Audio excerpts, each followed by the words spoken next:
Alright, fuckers and fuckheads, I ain't gonna show you all about soldering up the wires this time because I've already done it, and these aren't getting shrink wrap on the tails. These are getting coated with some liquid electric tape, and then I've got rubber caps that are going over the whole end of these, so that's not going to matter. But this is a 76 Honda CB750A. And y'all saw when I put the Supercoils on mine, I'm running 140403s on my 76. Well, this is also a 76, but the bracket's a little bit different. This is one of Honda's better bracket designs. I mean, it's pretty universal. I've actually used these brackets to mount the MSD blaster coils, which I don't like as much because the blaster coils, yeah, they'll last you a little while, but they just don't have the spark delivery for some reason. That or I'm running that bike too rich. I don't know. I know that I'm sticking with the Accels because they're what's worked with best for me over the years. But anyway, let me get my wires on here and I'll show you how to mount these suckers in there. Y'all are thinking I'm gonna point these down. I ain't. Watch this shit. You're gonna love this. If you don't, well, hey.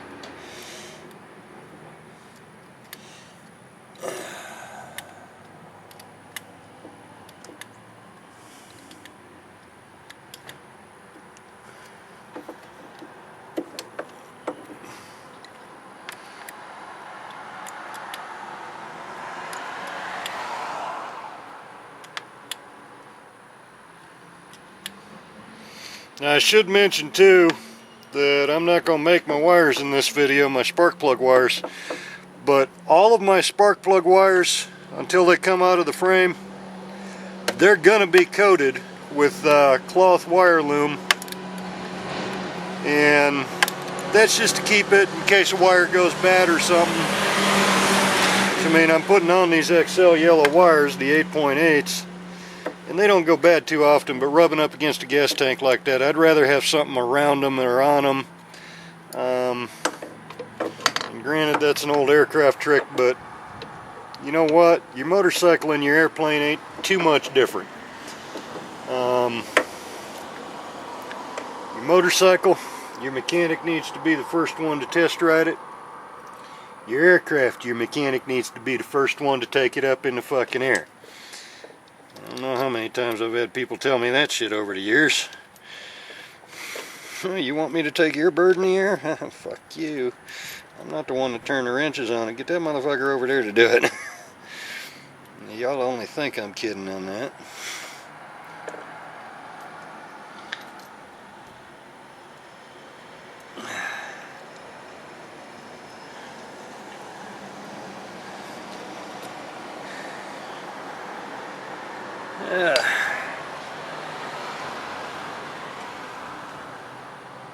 You notice the stock coil, the plate's mounted above this bracket. The Accels, I'm mounting them underneath, and there's a reason for that. There's madness to my reason.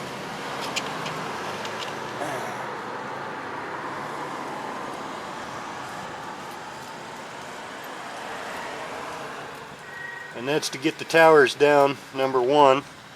And number two, if I mounted these up and above, my little contacts here would be either hitting into a bracket one way or the other. And actually, I could probably do it. You know what? Let's try that. Just to see and kind of demonstrate. This post right here will hit that nut. I don't have to demonstrate that. It'll hit that bolt. I already know that. I've already had it up there and looked at it. And this way of doing it is not that bad. And my method of getting my plug wires out afterwards is my backs will come out. I'll show you that when I'll do another video just on routing the plug wires, I guess. This is going to take me an hour to make up the wires for this one.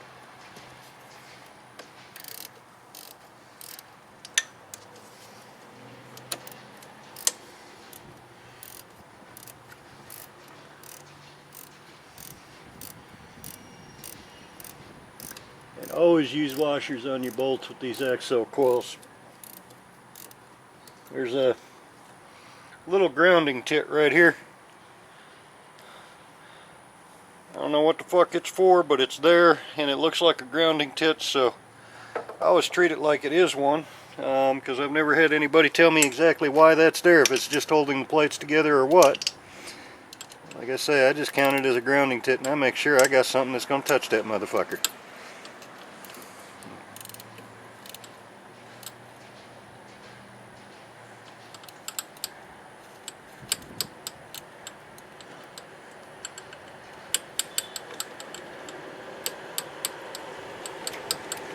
Ah, man, I hate it when I do stupid shit like that. Got it. I'll spin that fucker up there with my fingers. No, I'm not either. I got rid of them stock Phillips screws too. I'm putting on regular hex heads because Honda back in the 70s was big on them damn Phillips screws. Them things are a pain in the ass in 2012.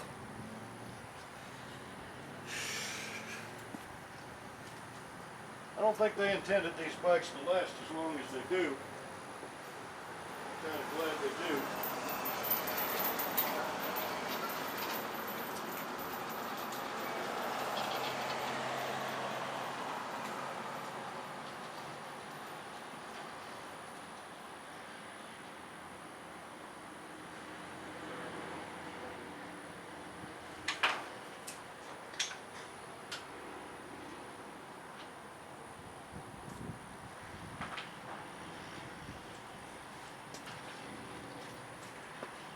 I likes me a Honda.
No, he's playing with his toy again.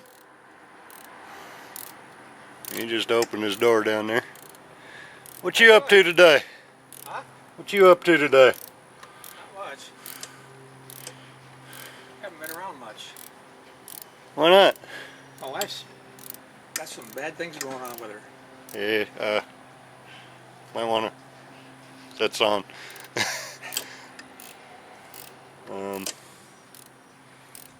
So she gonna be all right though, right? Well, hopefully, yeah.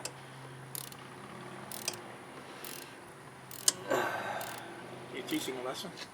Yeah, how to install Accel Supercoils on a 76 CB750A. This one's got different mounts. You remember that my 76 that I had out here with no fairing? Yeah. This one's got different mounts up under here than mine, so I'm doing a separate video on it. And my 75 has a whole nother set of mounts different than either one of the two. But these you have to inverse them and then run your towers up, and then for your inside two wires you run your spark plug wires down the center, and then for your back two wires you run them out around the back and spread. Is that a 2-cylinder or 4-cylinder? 4. CB754, but it's got the automatic transmission. Yeah. Oh, really? Yeah, this is one of the last of the Honda-matics. Not too many of these left. I mean, that was the only reason I sold that 76 is because I got the 75. Because 75 they released them for Japan and Canada, and then 76 we got them. And then I laid my hands on that 75, and my 76 I just stopped right there. Fuck it, it's for sale.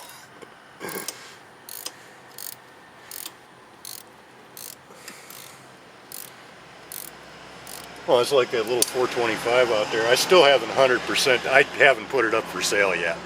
But I'm like, I keep bouncing between, yeah, I'm just going to sell it. And I know, I have that feeling occasionally. And it's not that, I mean, I don't need another museum piece, and I've got that other 425. The motor's stuck solid, but I got a 500 GS 500F. It's still a twin. Okay. Engine, and I was going to drop that 500 engine in that other 425 and just have something different, you know. And I haven't really decided what I'm doing. I might keep this one and have a museum piece, but I really want to find, I've got the 450 automatic, I don't have the 400 automatic, because the one 400 automatic that I bought, the slush pump inside was just nasty. So where do you find all these museum pieces? I'm the asshole at all the auctions that's bidding on everything that you won't bid on. Oh, really? I bought out, well, just this last year, I bought out that one cycle salvage up in Montana.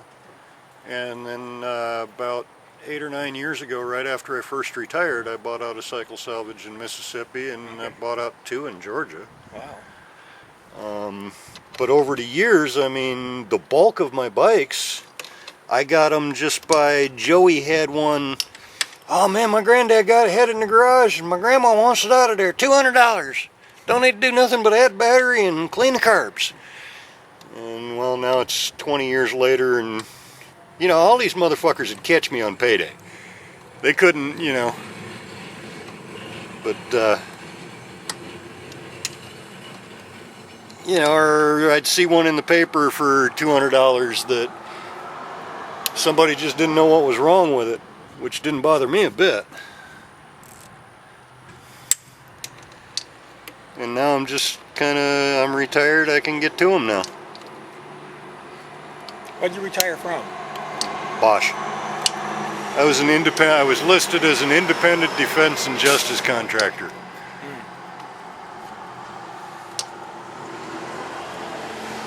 They couldn't keep me directly on the payroll for what I did because of there's no way to get insurance for hazardous locations. I mean, all I was doing was installing radar and, you know, occasionally servicing radio towers, changing coax light bulbs, shit like that. Did a few UAVs, just oddball. But they couldn't get insurance, so the way they worked it out is they'd land the contracts and Defense or Justice wrote the checks. But technically I was their employee. It was a pretty chaotic mess.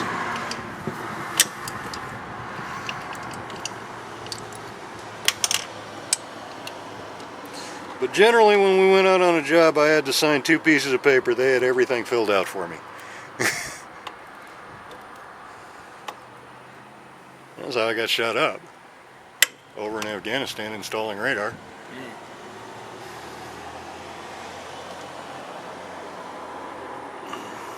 And that, folks, is why you cannot fucking tell me that Islam is a religion of peace. I was minding my own business doing my goddamn job when them motherfuckers started shooting.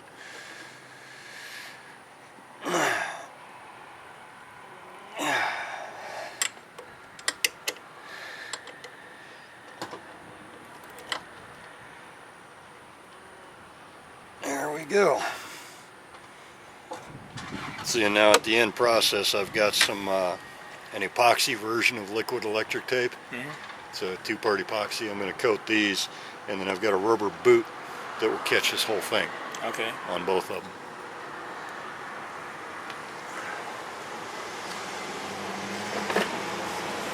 you can't beat these coils for easy starts and a little bit better gas mileage.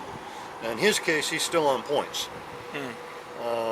But in combination with a Dyna S ignition, the coils alone will give him 2 or 3 extra miles to the gallon right now, just by putting them in, because it's a lot bigger spark, so it burns the gas more efficient. And these old Hondas, they soak. I mean, they're not misting the gas in there out of these old sliders. They're fucking pissing it in a stream. But it'll give him, 2 or 3 miles to the gallon. I'd be willing to put in riding. Especially, I'd probably be willing to go 5 on this one, because these stock plug wires were arcing underneath the tank, so he wasn't hitting every lick.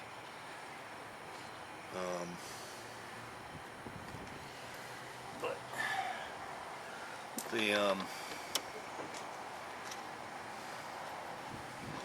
Is that another coil? Yep. Yeah, the way these work is the outside 2 fire off of 1 coil. These coils are hitting every round. It's not 4 separate coils, it's just 2. They fire 180 degrees apart. So the outside 2 hit off of 1 coil and the inside 2 hit off the other coil. That's why the old Hooker crossover headers and the Kirker crossover, and even the Jardine, I believe, made a crossover. I'm not 100% sure. It might have just been Jardine cans I've had on a few crossover headers.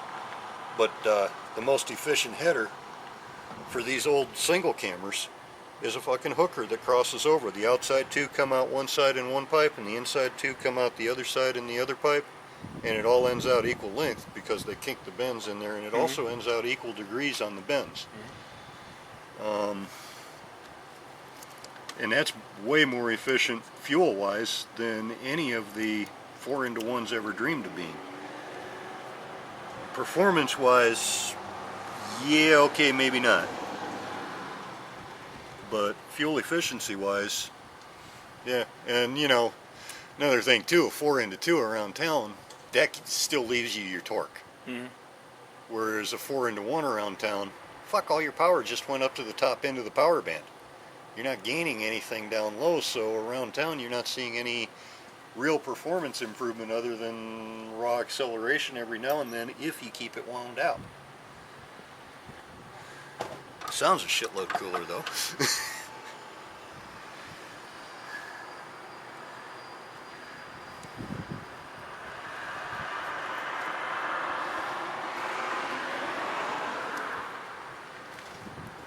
And the 4-into-2s like this, where it's just 2 out one side, 2 out the other side, these are inefficient as hell.